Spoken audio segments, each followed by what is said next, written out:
त्यतिकै आजको एक्सर्साइज चाहिँ आर्म्स अनि यो चाहिँ स्क्वाट बस्ने हाम्रो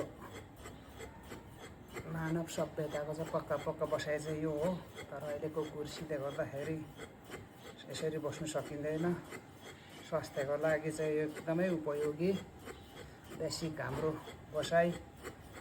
यस्तो कामहरू गर्दाखेरि चाहिँ यो एक्सर्साइज अथवा यो बसाइ गर्नु यसले चाहिँ घुँडा र तपाईँको यो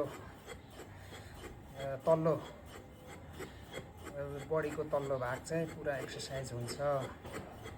र अहिले चाहिँ म यो गाउँको कोदोको छाला फाल्ने काम हुँदैछ। यो चाहिँ भोलि पर्सि